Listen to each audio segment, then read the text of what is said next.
Meus irmãos, bom dia a todos, graça e a paz do nosso Senhor e Salvador Jesus Cristo. Amém. Nós vamos retomar o estudo da confissão de fé no capítulo correspondente a Cristo, nosso mediador. E no último encontro que nós tivemos, nós fomos até a sessão de número 3, mas hoje vamos retomar e por isso vamos retomar a partir da sessão 4 hoje, tá certo? Era nosso intento finalizar a 4 na semana passada, não foi possível, mas então a gente não vai perder o assunto, vamos iniciar aí hoje na sessão de número 4, tá bom? E eu quero recapitular com os irmãos os títulos que atribuí a cada uma dessas sessões, para que você fique, no mínimo, com essas ideias na cabeça. Já que nós estamos falando sobre Cristo, o mediador, então, o que é que nós precisamos saber sobre o nosso Senhor Jesus Cristo, e particularmente esta obra que Ele realiza? Então, eu vou reprisar com os irmãos, esses títulos, para que você guarde na mente, tá certo? Então, foram os seguintes: primeiramente, Cristo foi o mediador, e é o mediador, designado por Deus. É a primeira coisa. Cristo é o mediador designado por Deus. Deus não mandou outro, mandou o seu Filho. Então, qualquer outro que entre na tentativa de fazer essa mediação, não foi designado por Deus. Portanto, o faz de modo próprio, será julgado por isso, e aqueles que se apoiam neste mediador, que não foi designado por Deus, certamente perecerão. Ok? Segunda coisa, que Cristo é o mediador com dupla natureza.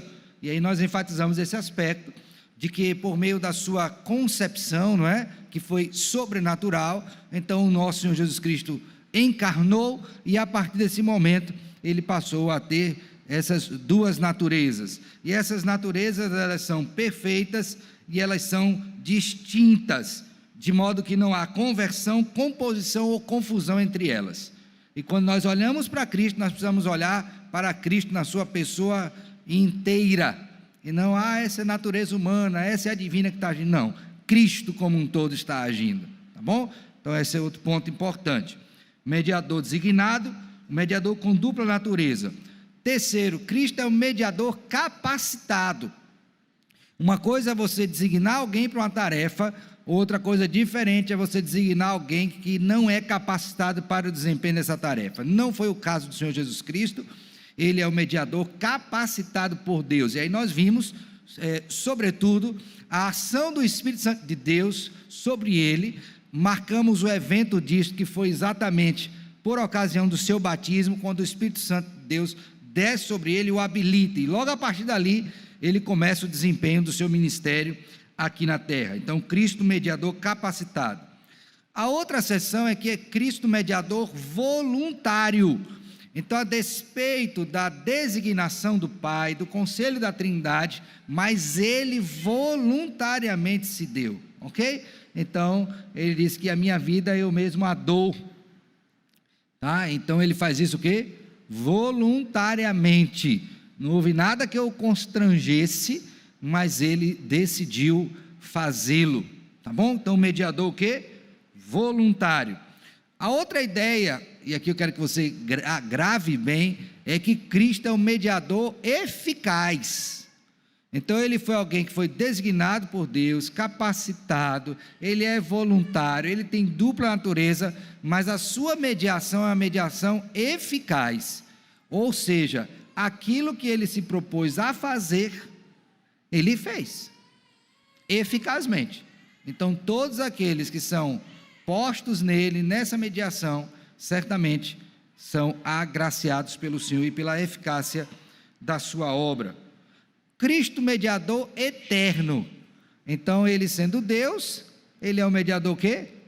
Eterno. Mas veja bem, a eternidade não está relacionada apenas com um atributo do seu ser divino, mas também com o efeito desta obra.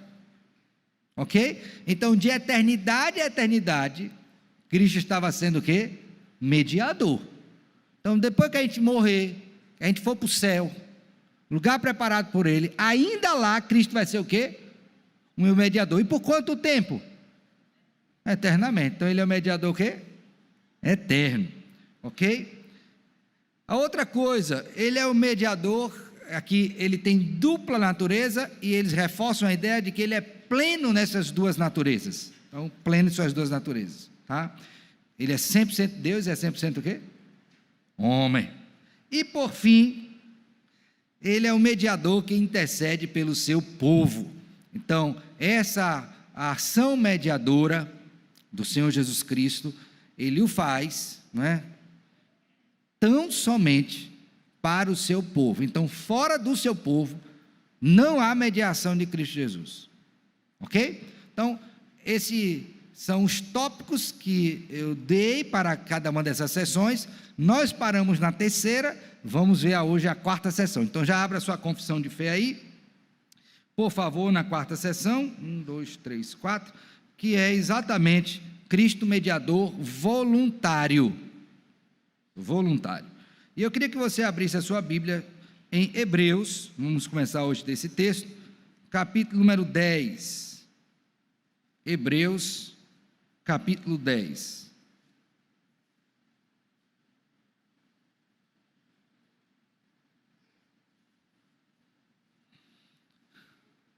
Eu vou ler a partir do verso 3, tá bom? Hebreus 10, 3. Antes de lermos, vamos orar ao nosso Deus, pedindo que Ele nos abençoe e nos conduza neste aprendizado tão importante para a nossa vida. Graças te rendemos, ó Deus, por esta manhã em que nos reunimos aqui para estudar a Tua santa e bendita palavra, aprendermos da boa doutrina que o Senhor nos tem dado, e fazemos isto, ó Deus, em santidade, em reverência, em temor, com fé, com esperança, com amor, porque assim devemos nos aproximar do Senhor e da Tua palavra, na firme expectativa de que o Senhor haja em nós e nos transforme de glória em glória à semelhança do Senhor Jesus Cristo. Toma-nos todos nas Tuas mãos, Senhor, a começar em mim. Assim oramos em Cristo com gratidão e perdão dos nossos pecados. Amém. Amém. Então, Hebreus 10, 3, vou ler a partir daí, tá? Entretanto, nesse sacrifício, faz-se recordação de pecados todos os anos, porque é impossível que o sangue de touros e de bodes remova pecados. Então, ele está aludindo aqui ao rito sacrificial do Antigo Testamento. Toda vez que ele era ofertado, rememorava esse sacrifício. Por isso, ao entrar no mundo, diz: sacrifício e oferta não quiseste, antes um corpo me formaste. Então, quando Cristo está no mundo, ele vem exatamente para cumprir essa ideia do sacrifício, da oferta, que era requerida no Antigo Testamento. E aí ele assume uma forma humana, natureza humana, ok? Assume a natureza humana. Não te deleitaste com holocaustos e ofertas pelo pecado. Então, eu disse, aqui é uma alusão ao Antigo Testamento, sobre uma fala do Senhor Jesus Cristo. O que é que ele considera acerca da sua pessoa e obra, estando encarnado aqui? Olha o que ele diz: eis aqui estou, no rolo do livro está escrito a meu respeito, para fazer, ó Deus, o quê? A tua vontade. Depois dizer como acima: sacrifícios e oferta não quiseste, nem holocaustos e oblações pelo pecado, nem com isto te deleitastes, coisas que se oferecem segundo a lei. Então acrescentou: eis aqui estou, para fazer, ó Deus, a tua vontade. Remove o primeiro, para estabelecer o quê? O segundo. Nesta vontade é que temos sido santificados, mediante a oferta do corpo de Jesus Cristo, uma vez o quê? Por todas. A leitura dessa sessão aqui vai mostrar alguns aspectos. O primeiro deles é a remoção do antigo para o novo. Aqueles sacrifícios do passado foram deixados, e agora o novo é o sacrifício de Cristo Jesus. Aqueles sacrifícios eram realizados dentro de uma sequência estabelecida pelo próprio Deus. Havia um calendário disso, para rememorar aquilo que haveria de acontecer, não é? Para a vinda do Senhor Jesus Cristo. Quando Cristo vem, então, e cumpre o sacrifício perfeito, não há mais necessidade de repetir os sacrifícios antigos, porque o sacrifício perfeito foi oferecido. e Deus aceitou esse sacrifício. Prova disto é que Cristo ressuscitou dentre os mortos. Então foi um sacrifício perfeito. Mas aí há uma outra coisa nesse texto, que é o que refere-se ao ponto agora, que é o Cristo mediador voluntário, que ele diz assim, ó: eis-me aqui, eu estou aqui. Então perceba que o texto não aponta uma atitude do pai de pegar o filho e trazer na marra e dizer: você vai fazer porque você é meu filho e você vai me obedecer. Não, não tem isso. A Trindade reunida decide a obra da redenção, define os papéis, e o próprio Senhor Jesus Cristo oferece-se para quê? Para morrer pelo seu povo. E ele fez isso o quê? Voluntariamente. Então é importante que a gente considere esse aspecto, porque não havia nenhuma pressão angélica, ok? Ou humana, até porque foi na eternidade, né? E nem mesmo divina. Não havia uma pressão do Espírito Santo sobre o filho: olha, você tem que ir, você tem que ir. Não. Deus, o Espírito Santo não fez isso, nem do Pai. No conselho da Trindade, o Filho decidiu o quê? Voluntariamente: eis-me aqui. E eu creio que você já leu a Bíblia e já se deparou várias vezes com essa expressão eis-me aqui, e também o inverso dela, quando alguém é comissionado pelo Senhor e não diz eis-me aqui, foge, como foi o exemplo de quem? Profeta fujão? Jonas. Então é importante que você note isso. E como é que a nossa confissão trabalha esta ideia de um mediador voluntário, fazendo jus ao que a Escritura apresenta? Do seguinte forma, diz assim: este ofício o Senhor Jesus empreendeu muito voluntariamente, para que pudesse exercê-lo, foi feito sujeito à lei, que ele cumpriu perfeitamente, padeceu imediatamente em sua alma os mais cruéis tormentos, e em seu corpo os mais penosos sofrimentos. Então não foi uma oferta voluntária, como quem vai a um parque de diversões. Ele se ofertou voluntariamente, ele se ofereceu sabendo pelo que ele iria passar. Então aqui pense na dimensão disso. Uma coisa é se você tivesse uma oferta aí de um passeio, e alguém perguntasse: quem quer ir? Ele disse: eu vou, né? Um passeio lá para ir para a praia, né? Vai lá para Luiz Correia, ficar lá num resort bom, passear, voluntariamente você vai, não tem sacrifício nenhum. Agora, se alguém pensar assim: quem é aqui voluntário para sofrer? Mas esse sofrimento não vai contar em seu benefício, não vai contar em benefício do outro, que pecou contra você. Quem é o voluntário aqui para sofrer? Não apareceria um, irmãos, nenhum de nós. Então essa oferta voluntária não é somente dizer eis-me aqui, é dizer eis-me aqui e o conjunto de tudo aquilo que envolve o trabalho que será feito. Um sacrifício penoso. Então ele teve que tomar a natureza de criaturas, habitou encarnado, ele teve que cumprir a lei que ele mesmo estabeleceu para a sua criação, ele teve que sofrer o castigo de pessoas que desobedeceram a ele, e tudo isso que? Voluntariamente. Então, grave bem isso: o seu mediador, o meu mediador, é um mediador que voluntariamente se apresentou para sofrer, para que nós pudéssemos ter vida e vida em abundância. Talvez, nós tenhamos uma dimensão disso na condição de cônjuges, ou até mesmo de pais, quando muitas vezes nós abrimos mãos de coisas que poderiam ser usufruídas por nós e não o fazemos pelo outro. Mas isso é temporário, é seletivo. E no frigir dos ovos vamos acabar caindo como uma situação no Antigo Testamento em que as mães comiam os próprios filhos, porque não tinham comida.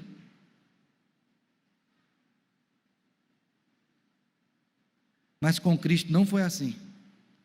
Ele foi um mediador o quê? voluntário. Ele se dispôs a sofrer pelo seu povo, de maneira penosa.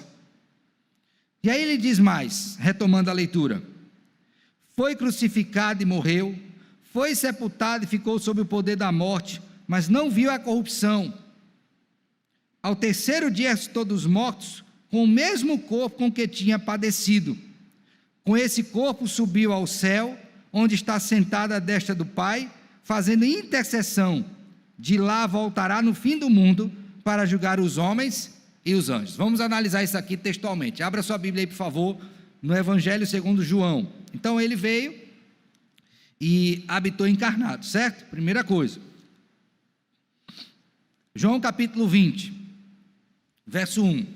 Então ele veio, se submeteu a todo sofrimento, foi morto, sepultado e ressurgiu. Então esse mediador voluntário passou por todas essas etapas. João capítulo 20, verso 1. No primeiro dia da semana, Maria Madalena foi ao sepulcro de madrugada, sendo ainda escuro, e viu que a pedra estava revolvida. Então correu e foi ter com Simão Pedro e com outro discípulo a quem Jesus amava e disse: tiraram do sepulcro o Senhor e não sabemos onde o puseram. Saiu, pois, Pedro e o outro discípulo foram ao sepulcro. Ambos corriam juntos, mas o outro discípulo correu mais depressa do que Pedro e chegou primeiro ao sepulcro. E abaixando-se viu os lençóis de linho, todavia não entrou. Então Simão Pedro, seguindo, chegou e entrou no sepulcro. Ele também viu os lençóis e o lenço que estivera sobre a cabeça de Jesus, e que não estava com os lençóis, mas deixado num lugar à parte. Então entrou também o outro discípulo que chegara primeiro ao sepulcro e viu e creu, pois ainda não tinham compreendido a escritura que era necessário ressuscitar ele dentre os mortos. E voltaram os discípulos outra vez para casa. Então aqui você tem um relato de quê? Da ressurreição de Cristo. Mas aí o Senhor Jesus Cristo aparece aos seus discípulos. João 20, 24 agora. Ora, Tomé, um dos 12, chamado Dídimo, não estava com eles quando veio Jesus. Disseram-lhe então os outros discípulos: vimos o Senhor. Mas ele respondeu: se eu não vir nas suas mãos o sinal dos cravos, e ali não puser o dedo e não puser a mão no seu lado, de modo algum acreditarei. Passados 8 dias, estavam outra vez ali reunidos seus discípulos, e Tomé com eles.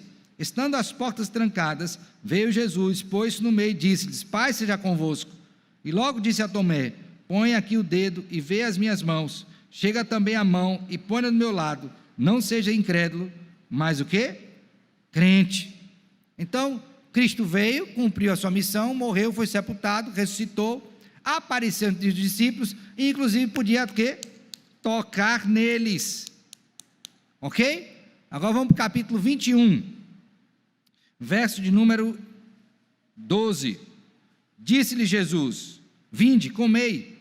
Nenhum dos discípulos ousava perguntar-lhe: quem és tu? Porque sabiam que era Jesus. Veio Jesus, tomou o pão e lhes deu, e de igual modo o peixe. E já era esta a terceira vez que Jesus se manifestava aos discípulos, depois de ressuscitado o quê? Dentre os mortos. Agora vamos para Atos capítulo 1, verso de número 10. E estando eles com os olhos fitos no céu, enquanto Jesus subia, eis que 2 varões vestidos de branco se puseram ao lado deles, e lhes disseram, agora observe bem: varões galileus, por que estáis olhando para as alturas?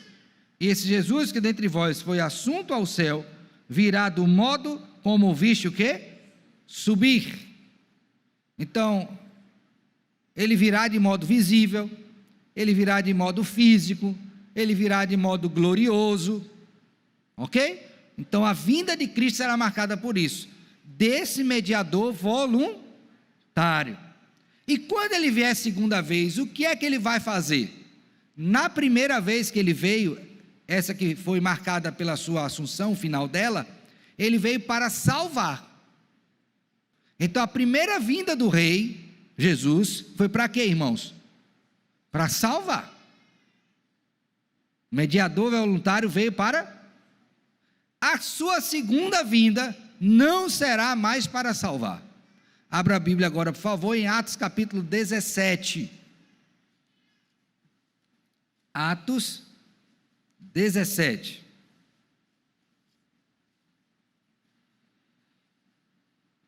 verso 29. Abriram? Posso ler a partir daí? Olha o que é dito. Sendo, pois, geração de Deus, não devemos pensar que a divindade é semelhante ao ouro, à prata ou à pedra trabalhados pela arte e imaginação do homem. Ora, não levou Deus em conta os tempos da ignorância, agora, porém, notifica aos homens que todos, em toda parte, se arrependam, porquanto estabeleceu um dia, é o dia do Senhor, em que há de julgar o mundo com justiça, por meio de um varão que destinou e acreditou diante de todos, ressuscitando dentre os... Então, quem vai ser o juiz? O Senhor Jesus Cristo. Então, o mediador voluntário, ele veio, cumpriu a sua missão voluntariamente, foi uma missão que trouxe sofrimento sobre ele, mas aí, tendo sido morto, sepultado, ele ressuscitou, apareceu entre os discípulos, durante 40 dias esteve aqui entre nós, e depois ele foi assunto aos céus, donde há de vir para julgar o quê? Vivos e mortos. Então, o que é que eu preciso saber sobre esse mediador voluntário? Que a sua missão completa foi um ato voluntário. Desde o momento que está no conselho da Trindade, até a consumação, sempre eu tenho que lembrar disso. O meu mediador, ele foi um mediador o quê? Voluntário. Lembrando aqui, olhando para o meu irmão Elias ali, tem uma expressão no exército que dizia assim, né? Quem não é voluntário é voluntório, né? Vocês são obrigados a fazer. Com Cristo não foi assim, não. Ele cumpriu a sua missão, o quê? Voluntariamente, para salvar o seu povo. Meus irmãos, qual a implicação disso para a nossa vida? Rapidinho, duas questões. A primeira delas, você tem que entender que nada, absolutamente nada, pode constranger o Senhor. Então, imagine qualquer coisa que você faça, para querer colocar Deus no canto, para Ele fazer alguma coisa por você. Ora, se na salvação não foi assim, você acha que com outra coisa você vai conseguir? Ah, Senhor, mas eu vou ferir o meu corpo, para ver se o Senhor se compadece de mim. Meu filho, pode se ferir. Não há constrangimento da nossa parte que possa mover o Senhor. Ele faz aquilo que lhe é próprio voluntariamente. Então, por favor, parem com essa ideia de querer constranger Deus a fazer as coisas. Deus não age assim. Não é isso que temos em sua palavra. Porque se na salvação Ele agiu voluntariamente, o que dizer das outras coisas? Então tem gente que acha que vai fazer birrinha com Deus, para constrangê-lo, e Ele vai resolver o seu problema. Não. Pare com isso imediatamente, que você só vai aguçar, aumentar o seu sofrimento. Ok? Então, não faça isso. Segunda coisa, considere Cristo como mediador voluntário, sendo mediador voluntário, uma demonstração da sua graça, irmãos. Porque não havia nada que nós pudéssemos ser e fazer, que pudesse mover o Senhor Jesus Cristo a fazer o que Ele fez por nós. Então, quando Ele fez isso, Ele fez por graça. Então, quando Ele decidiu vir habitar encarnado entre nós, voluntariamente, foi graça. Quando Ele decidiu cumprir a lei dEle em nosso lugar, perfeitamente, foi por graça. Quando Ele decidiu morrer por nós, foi graça. Quando Ele está agora intercedendo por nós, é o quê? É graça. Então, tudo é graça. Tudo é graça. Então, lembremos disso. Não tente viver tentando constranger a Deus, porque isso não vai funcionar. É uma tolice. É uma tolice isso, né? Eu vou jejuar. Não faça isso. E lembre que tudo na sua vida foi porque alguém voluntariamente, e isso é graça, decidiu te salvar, porque senão você não estaria, nem eu nem você, salvos. Ele é o mediador o quê? Voluntário. Voluntário. Agora, lembre bem, se é graça, a gente está devendo alguma coisa a Ele? Está devendo? Não. Não devemos nada, Ele pagou a conta. Agora, o que é que eu, que sou alvo da graça, tenho que entender, na medida em que contemplo isso e entendo a grandiosidade disso? Eu tenho que ser eternamente o quê? Grato. Grato a Ele. Não para pagar, porque eu já sei que não posso pagar, mas como uma expressão de amor para com aquele que voluntariamente me salvou. De tal sorte que a compreensão dos homens bíblicos quando contempla isso é de que a minha vida é tua, Senhor. Quer pois vivamos ou morramos, somos do Senhor. Então, na medida em que eu compreendo a dimensão dessa voluntariedade de Cristo, isso deve me conduzir ao quê? A ter uma vida de gratidão a Ele pelo que Ele fez por mim. Aí você analisa agora a sua vida, eu analiso a minha. Se você quiser, a gente senta para conversar, para saber se a nossa vida tem expressado essa gratidão para com Deus, nestes moldes que devem ser postos. Você contemple, das pequenas coisas às grandes coisas. Então, Cristo é nosso mediador do quê? Voluntário. Próxima ideia de hoje. Cristo é o nosso mediador eficaz. Isso quer dizer o quê, irmãos? Que aquilo que ele se propôs voluntariamente a fazer, ele fez de modo completo. Então, nenhum só aspecto da nossa redenção foi deixado de lado pelo Senhor Jesus Cristo. Olha, eu morri por vocês, ressuscitei, mas tem um pedacinho aqui que eu não consegui fazer, esse aqui vocês se complementam. Não, não tem isso, tá? Então, toda a obra de Cristo consumada, ela foi aplicada a nós, e aí então essa obra ela é toda eficaz.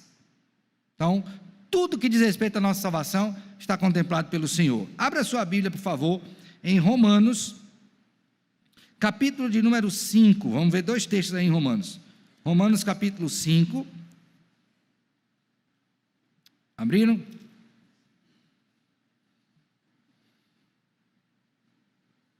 Verso de número 19. Vamos ler primeiro Romanos 5, 19. Leiam juntos aí esse texto. O que é dito? Porque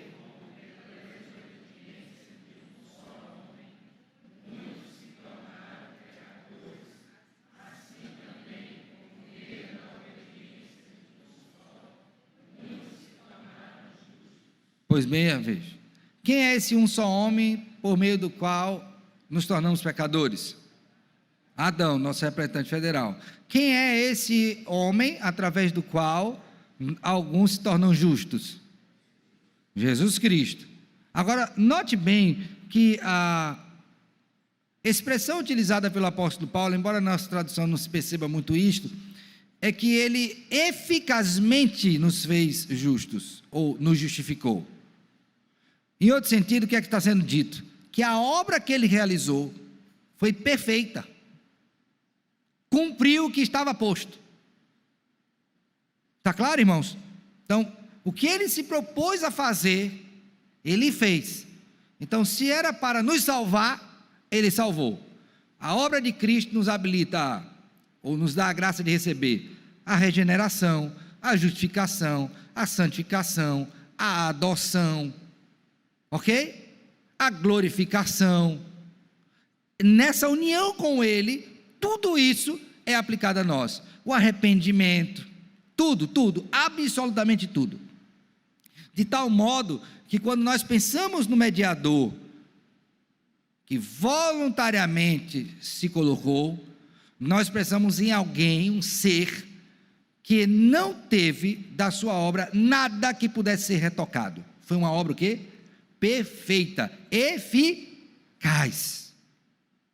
A quem Deus decidiu salvar, foi salvo. Não ficou um só de fora.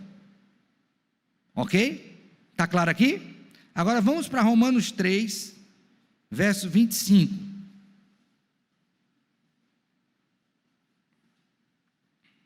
Vou ler o 24 e o 25, tá?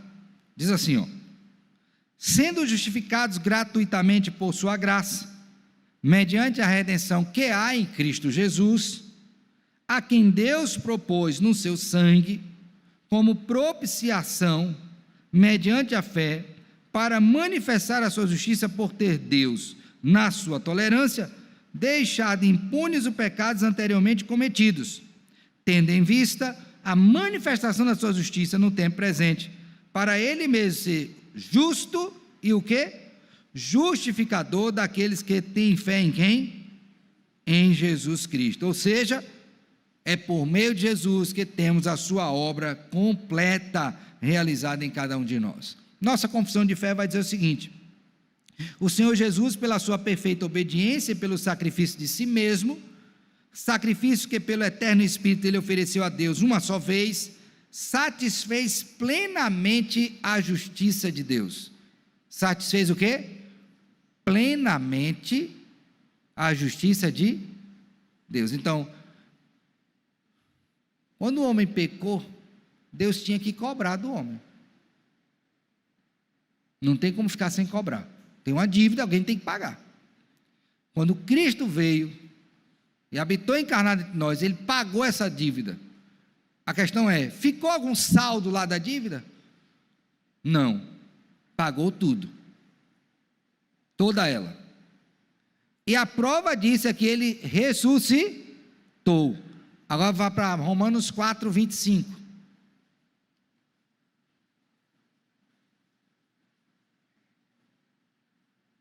O qual foi entregue por causa das nossas e ressuscitou para nós o quê? Então, quando Cristo ressuscitou, é como se estivesse dizendo o seguinte: olha, está resolvido o problema. Ele cumpriu a lei perfeitamente, morreu, e o sacrifício que ele deu foi suficiente para pagar essa dívida. Ressuscitou. Minha pergunta foi aos irmãos: ficou algum resquício da dívida? Ficou algum saldo? Qual é a resposta bíblica? Não. Pagou tudo. De modo que aqueles por quem Cristo morreu, todos sem exceção, foram salvos. Por quê? Porque ele é o mediador cuja obra é eficaz. Abra sua Bíblia agora em Colossenses capítulo 2, por favor.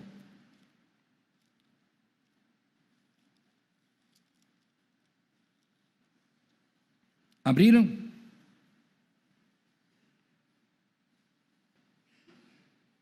Verso 14. Veja agora a eficácia por meio de uma palavra que está traduzida aí, nesse texto do verso 14. Leiam juntos aí. Verso 14, Colossenses 2. O que é dito? Tendo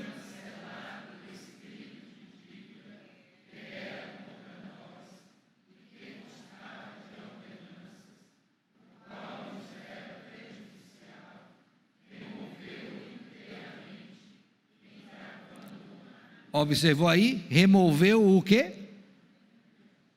Pronto. Então a pergunta que eu tenho que fazer para vocês, que vocês têm que pensar é a seguinte: quando Cristo realizou sua obra, dada a sua eficácia, tem alguma coisa que eu possa fazer para completar a obra que ele fez?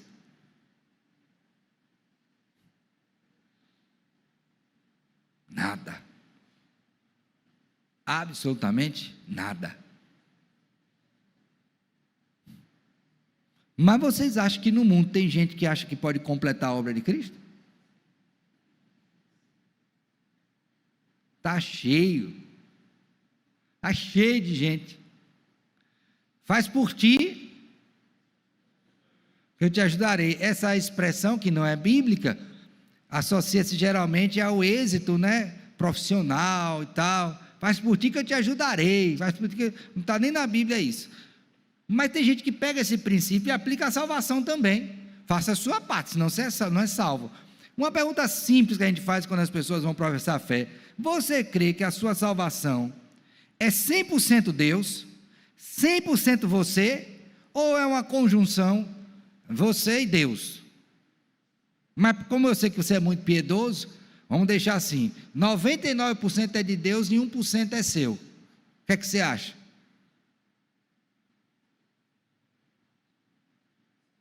Qual é a diferença entre ser todo seu e ser uma parte seu?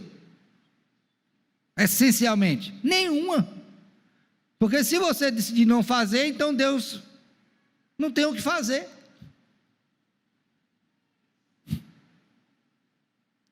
E o nosso mediador cumpriu a sua missão eficazmente.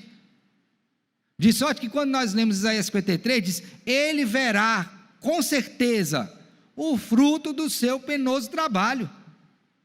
Então, todos aqueles pelos quais Cristo morreu e intercede, serão completamente salvos, sem exceção. Ok? 1 Tessalonicenses 5, abra aí agora a sua Bíblia.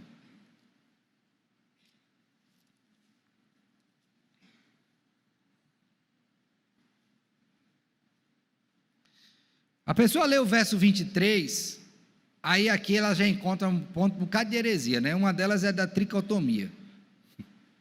Isso aí não faz jus nenhuma escritura, mas tem gente crente que ainda crê nisso, mas vamos adiante.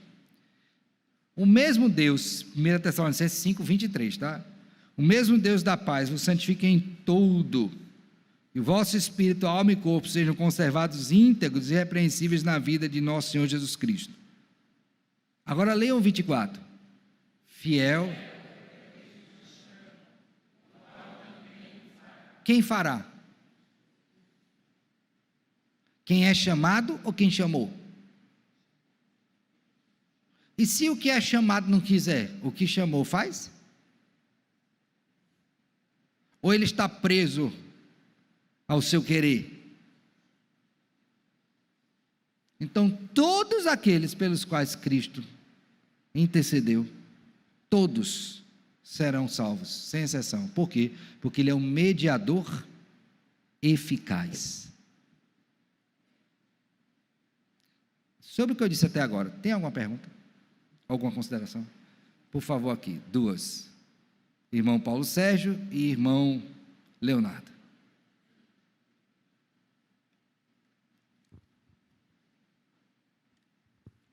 Bom dia, pastor. Bom dia. E quando há da parte do homem a rejeição, Deus, vamos supor que ele é um chamado de Deus, e da parte do homem ele vê aquela rejeição. Vamos considerar isso. Para que esse homem venha, ele tem que ser ordinariamente chamado, e o chamado se dá pelo Evangelho, a pregação da palavra. Essa rejeição, ela pode ser temporária, no sentido de que você ouviu uma vez a mensagem, não cedeu, mas no dia que Deus abriu o seu entendimento, você foi eficazmente chamado. Então é possível que você pregue o Evangelho. Por exemplo, aqui na igreja nós temos irmãos cuja experiência é assim: você pregou o Evangelho vários anos à pessoa que você ama, em vários casos aqui, e a pessoa nunca ouviu, mas um belo dia abriu o entendimento e ela veio e ficou e está aí. Então eu tenho que compreender essa rejeição, entendendo que primeiramente não é o tempo ainda de que ela entenda. Esse é um aspecto. E no tempo próprio Deus vai abrir o entendimento dela e essa chamada será eficaz.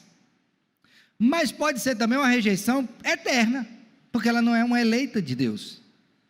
Então eu não posso dizer que todo mundo que rejeita não é eleito, mas eu posso dizer que devo continuar orando e anunciando o Evangelho, porque sendo ela uma eleita, no tempo próprio ela terá os seus ouvidos abertos, seu entendimento e seu coração transformado. Ok? Então nem toda rejeição ela é final, tá bom? Eu estou falando daquela pessoa que não era e passa a ser. O Leonardo.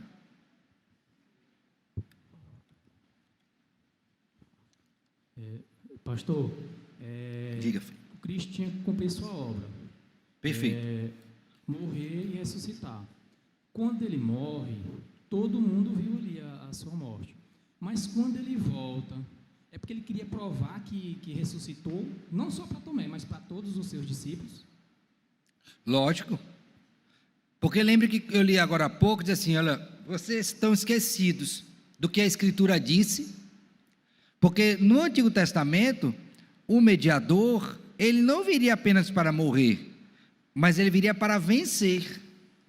E ele venceria, dentre outras coisas, como? Ressuscitando dentre os mortos. Aí você tem irmãos do Antigo Testamento que já criam na ressurreição. Por exemplo, Abraão cria na ressurreição, Jó cria na ressurreição. Isso são exemplos claros assim que estão lá na Escritura disso. Então, a vinda de Cristo e o cumprimento da sua obra está diretamente relacionado com a ressurreição. Agora, uma vez que ele ressuscita, o que era necessário, inclusive segundo o Antigo Testamento? Ter testemunhas. Quantas tiveram? Vixe! 1 Coríntios 15, você vai ter, só do colégio apostolar você tem 11. Mas as mulheres, não é? Depois Paulo como nascido fora de tempo. Aí você tem Paulo escrevendo 1 Coríntios 15, vai dizer, mais de 500, dentre os quais alguns agora vivem. Irmãos, hoje tem gente, por muito menos, indo para a prisão, não tem nem testemunha. Lá tem mais de 500. Mas o ponto é para provar que ele ressuscitou, ok? Tendo provado com testemunha, agora o que é que me cabe? Bem-aventurados que não viram e creram. Então eu creio no testemunho do próprio Deus na Escritura. Essa é a grande palavra de testemunho. Ainda que ninguém tivesse visto, mas a palavra tivesse dito, eu teria que crer. Mas Deus, por sua graça, tendo misericórdia de nós, frágeis pecadores, não só deu o testemunho da palavra, mas também acompanhou isso com testemunhas. Ok? Mais alguma pergunta, alguma questão? Então, Cristo é o nosso mediador voluntário, o nosso mediador o quê? Eficaz. Vamos abrir a Bíblia em mais um texto bíblico, por favor? João capítulo 17. João capítulo 17.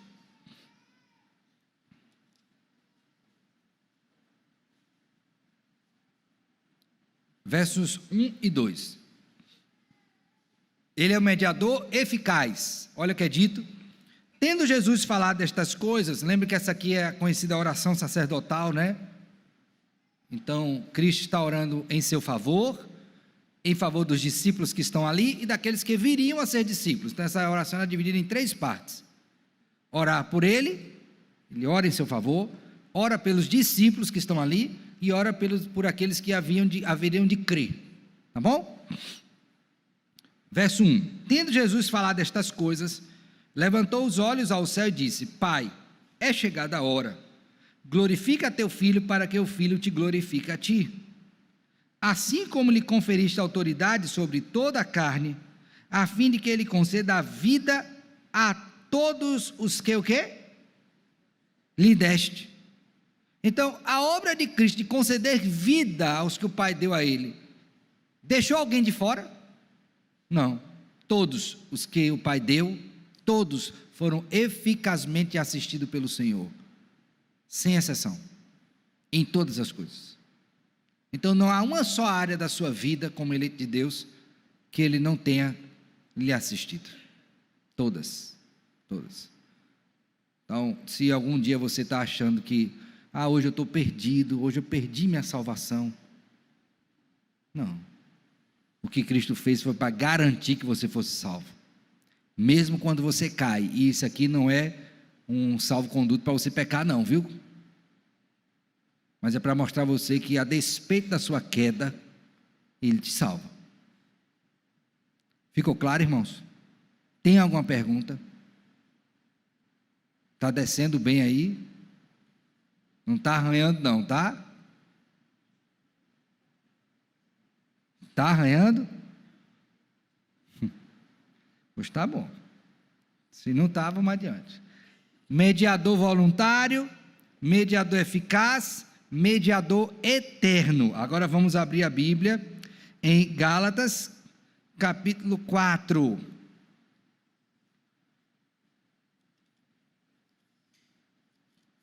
Gálatas 4. Vou ler a partir do 1 até o 5. Digo, pois, que durante o tempo em que o herdeiro é menor, em nada difere de escravo, posto que é ele senhor de tudo, mas está sob tutores e curadores até o tempo predeterminado pelo pai.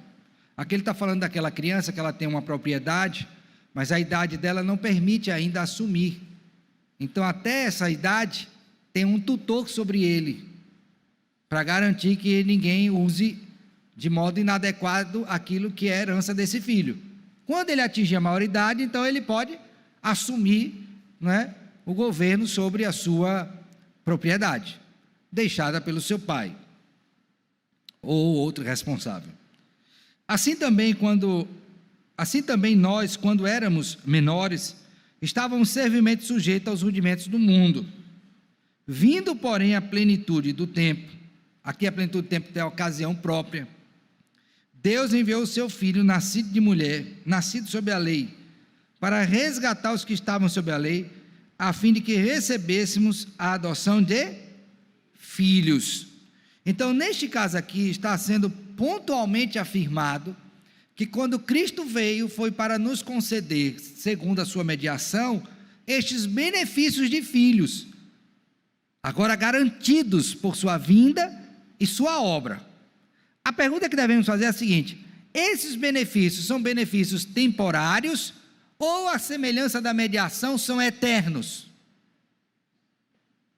Porque se a mediação for temporária, haveria um tempo em que a gente não teria mais benefício. Entenderam o que eu estou dizendo? Então, se o meu mediador, ele age, vamos supor, minha vida tem 20 anos, e eu tenho um mediador só durante 10 anos, e os outros 10, quem vai me valer? Então pense se a obra de Cristo fosse apenas de uma mediação com o tempo estipulado, finito. O que seria de nós, irmãos? Não tem como, porque sempre a gente precisou de mediação. Então o meu mediador, o seu mediador, precisa ser um mediador o quê? Eterno, não somente no seu ser, mas também no sentido da obra que ele o quê?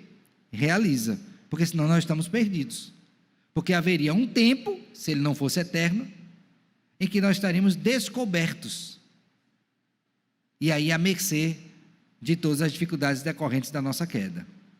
Assim sendo, a nossa confissão diz assim: ainda que a obra da redenção não foi realmente cumprida por Cristo, senão depois da sua encarnação, então ele está dizendo, ainda que ela não tenha sido realmente cumprida, quando é que ela foi cumprida? Na sua encarnação. E para trás ele teve encarnação? Não, mas ela não era cumprida para trás? Era. E depois da sua encarnação continua sendo? Sim, por quê? Porque ele é um mediador eterno, de eternidade a eternidade ele está nos mediando, ok? Então ele diz assim: contudo, a virtude, a eficácia e os benefícios dela em todas as épocas, sucessivamente, desde o princípio do mundo, foram comunicados aos eleitos naquelas promessas, tipos e sacrifícios, pelos quais ele foi revelado e significado, como a semente da mulher que devia esmagar a cabeça da serpente, como o cordeiro morto desde o princípio do mundo, sendo o mesmo ontem, hoje e para o quê? Sempre. Então vamos marcar aqui temporalmente. Deus é eterno. Concordamos com isso? Concordamos ou não? Sim. Pronto. Nós somos? Não. Então houve um dia da criação, ok? Então, em 6 dias Deus criou todas as coisas. No 6º dia Ele nos criou. Mas houve o dia da queda. Então, o que a confissão está dizendo? Que desde a criação até a eternidade, para sempre nós estamos usufruindo dos benefícios mediatórios do Senhor Jesus Cristo. Por quê? Porque Ele é um mediador eterno. Então vamos pensar aqui. Se não houvesse mediação no Éden, quando Adão pecou, qual seria o estado de Adão? Estaria morto, seus delitos, acabou a humanidade. Mas porque teve mediação, e lembre aqui que Deus faz a promessa que haveria de vir aquele que esmagaria a cabeça da serpente e que feriria o calcanhar, então ali já é mediação. Adão não foi consumido, pelo contrário, usufruiu dos benefícios redentivos de Cristo Jesus. Agora, por quanto tempo vai durar essa mediação de Deus em Cristo para com Adão? Eternamente.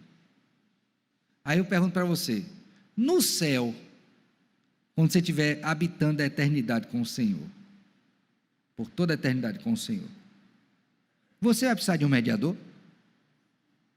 Sim ou não? Sim ou não? E por que tem gente que diz que quando for para o céu não precisa nem mais de Cristo?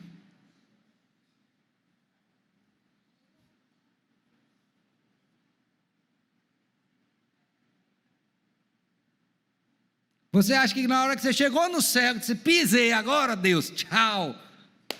Não, meu filho. Para sempre. Desde a queda até a eternidade, sempre nós precisaremos de mediador. Por isso que Cristo é o mediador o quê? Eterno. Aí eu vou chocar vocês, tá? Quem quer ir para o céu e ver a Deus? Eu quero. Você não quer não, irmão? Se você não quer ver a Deus, você não vai para o céu não, que lá que você vai ver. Mas você acha que você vai ver a Deus e vai ver a Deus na face de Cristo?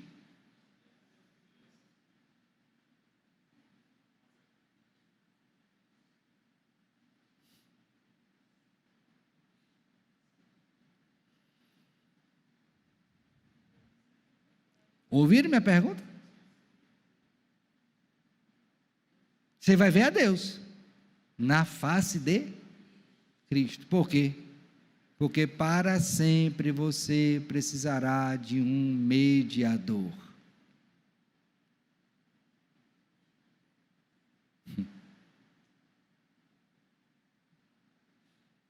E você vai ficar satisfeito com isso? Oh! Plenamente. Mas isso mostra que você, para sempre, vai precisar de quê? De um mediador. Quem é o mediador? Cristo. Quem vê a mim? Meu Pai. Ninguém vem ao Pai senão por mim. Então nós veremos a Deus na face de Cristo. Todo o resplendor da sua glória, porque nele habita toda a plenitude da divindade. Aprove a Deus que nele residisse toda a plenitude da divindade. Então, você vai precisar de Cristo para sempre. Meus filhos, lembrem de uma coisa. Se esta é a nossa condição para a eternidade, no presente, precisarei eu de Cristo? E por que tem gente que quer viver sem Cristo? Tem até um livro que eu aconselho você a ler. Cristianismo sem Cristo. Tem gente que quer ser cristão sem Cristo. Ele quer os valores cristãos, ele quer até a agenda cristã de uso de costumes, mas ele não quer Cristo, porque ele se basta. Lê esse livro, você vai ficar chocado. Cristianismo sem Cristo. A tentativa do homem de viver no mundo um cristianismo onde Cristo não é o centro. Ele é. Então pense sobre isso. Então, você vai precisar de Cristo na eternidade, toda a eternidade, você precisa hoje também. Não se esqueça disso. Tá bom? Diácono Jeremias, por favor. Você quer... Lá no fundo, Diácono Raimundo. Obrigado.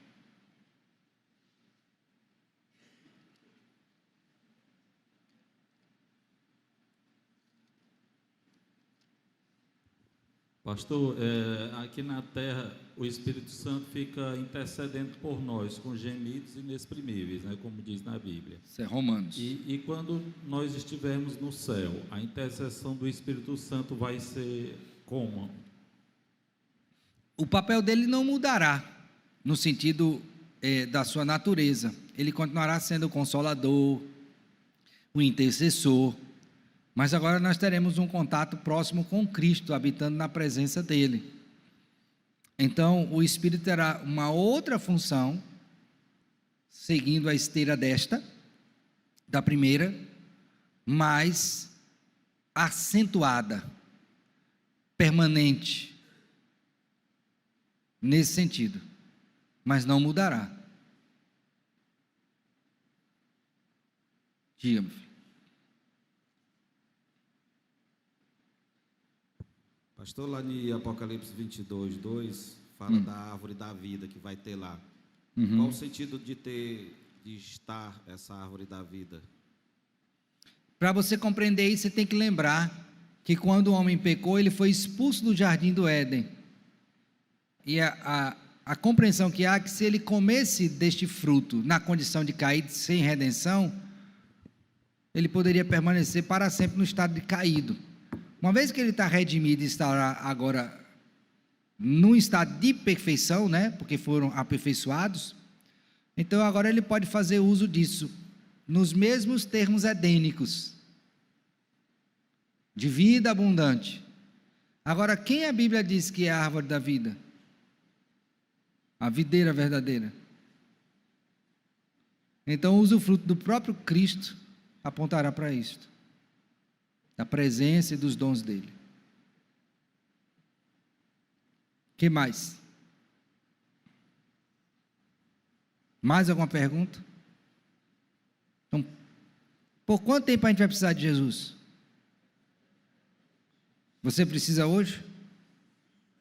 Você acha que na hora que você vai orar, você vai confiado nos seus méritos ou nos de Cristo? Tem que ser o de Cristo. Fora dele, não há possibilidade ordinária de salvação. E nem extraordinária. Para sempre, Jesus é o centro. Ok? Então, por exemplo, o ministério do Espírito Santo, pegando a pergunta do irmão, ele é um ministério que o Senhor chama de ministério holofote. Embora seja Deus, o Espírito, mas ele não foca em si mesmo. O que é que um holofote faz? Um holofote é diferente de uma lâmpada, não é? Uma lâmpada é uma luz dispersa, né? E um holofote? Focal, né? Então o ministério do Espírito é focar em quem? Em Cristo. No Antigo Testamento era assim, no Novo é assim e hoje também é. Então, ao Espírito devemos orar, não é? Nós oramos, sabemos que Ele intercede por nós, mas lembre que até o Espírito é focado em quem? Em Cristo. Não é que Ele seja menor, é que a tarefa dele é apontar para Cristo Jesus. Então, lá no céu, por isso que eu disse, será acentuado, será focado em quem? Em Cristo Jesus, que é o centro. Então, de maneira mais acentuada, para que a gente possa experimentar desta abundância da presença com o Senhor, em Cristo Jesus. Tá bom? Isso aqui entrou na minha cabeça quando eu li Efésios 1. Abra aí sua Bíblia em Efésios 1, por favor. Nós sabemos que o texto de Efésios 1 fala da obra da redenção, não é? Desde o início da eternidade até a consumação dela.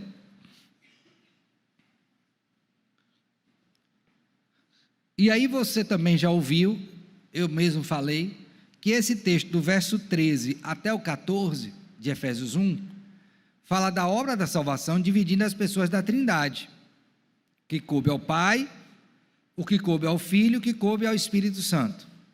Então eu vou pegar essa parte do Espírito Santo, tá? Que é exatamente a partir do verso de número 13. Na verdade, os dois últimos versos, 13 e 14. Então essa parte aqui é a obra de quem? Do Espírito. O que é que o Espírito faz? Ouça bem. Em quem também vós, depois que ouvistes a palavra da verdade. Então lembre que o Espírito é o inspirador da palavra, é ele quem guia os pregadores. Então, ouviram? O evangelho da vossa salvação, tendo nele também crido, para alguém crer, quem que teve que agir? O Pai, o Filho ou o Espírito Santo? Quem que agiu? O Espírito Santo. Abriu-me dando entendimento, abriu a minha mente dando entendimento, transformou o meu coração. Então esse é o papel de quem? Do Espírito. Então o Espírito prepara o ambiente da palavra, levanta pregadores para falar em nome de Cristo. Então esses pregadores falam, o Espírito abre os ouvidos e o entendimento daquele que ouve, a palavra desce, opera na minha mente, no meu coração e me transforma. De quem é essa ação? Do Espírito Santo de Deus. Aí ele agiu, eu fui transformado. Agora o que é que ele faz? Verso de número 13 ainda. Fostes selado com o Santo Espírito de quê? Então o Espírito Santo nos carimba, dizendo, é minha propriedade. Propriedade de quem? De Cristo. Pagou por mim. Então o Espírito Santo de Deus faz isso em mim. Prepara o ambiente, dá a palavra, o pregador, abre o entendimento, a palavra entra, age eficazmente, me transforma. Quando me transformou, selou, garantiu. Quando ele selou, irmãos, não tem quem tire esse selo, já é de Deus. Então o Espírito Santo, ele vai me conduzindo com esta garantia. Aí o verso 14, o qual é o penhor da nossa herança até o resgate da sua o quê? Propriedade. Então o Espírito Santo vai me conduzir selado até o dia que Cristo voltar, garantindo que eu sou de quem? De Deus. É o penhor, ok? Garantidor, esse é meu. Esse dia eu estava conversando com uma pessoa falando sobre a marca da besta, né? E o povo impressionado que a marca da besta é o chip, é não sei o quê, vai na testa, vai não sei o quê. O povo preocupado com isso, né? Eu disse, olha meu filho, você tem que ter uma preocupação maior do que essa. Porque a da besta, assim, vai ter todos esses transtornos, inclusive a Bíblia fala sobre isso. Mas o selo que você devia estar preocupado de ter, é esse aqui, ó. Porque aqui, ainda que você seja selado exteriormente com a marca da besta, se você tiver o selo do Espírito no coração, não tem besta que tome você da mão de Deus. Então você está preocupado com a marca da besta, que é 666, que não sei o quê, e vai ser código de barra, e vai ser chip na mente, vai ser chip na orelha, não importa onde eles botarem, se Cristo botou do coração, por meio do seu Espírito, você está garantido, por tanto descanse, fique tranquilo, pode ficar tranquilo, para que o desespero? Então, pense sobre isso. Isso aí já vai evitar você tomar um bocado de remédio para nervoso. Não é? Ficar preocupado, essas tensões aí. Eita, meu Deus, que o Foro de São Paulo vai se reunir, eita, meu Deus. E o ditador veio aqui no Brasil, meu filho, o mundo está tomado de malignos. Está preocupado? Preocupa com o Redentor, que veio para te salvar. Preocupe em evangelizar, em se santificar, preparando para a vinda de Cristo.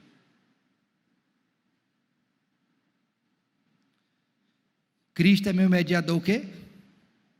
Eterno. Eterno. E venha o que vier, Ele estará comigo. Certo? Se isso não lhe dá paz, o que mais vai te dar? O que mais? Nada, nada vai te dar paz. Só Cristo, o Senhor da paz, o Deus da paz. Agora outra coisa. Cristo é o mediador que tem dupla natureza e é pleno nessa natureza. Vamos abrir a Bíblia, por favor, João capítulo 10. Tem aqui alguma pergunta? João 10.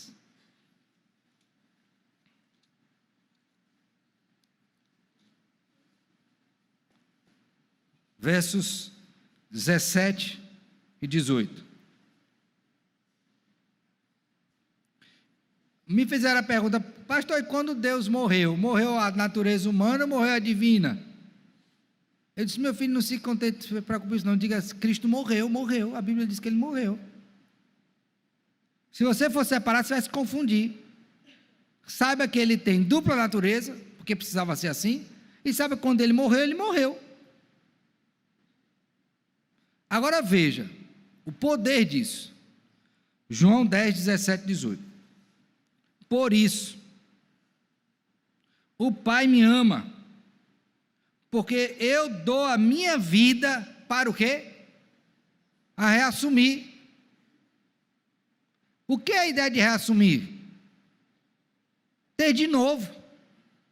Qual é a ideia de dar? Morrer. Então Cristo está dizendo que eu tenho poder para morrer e viver.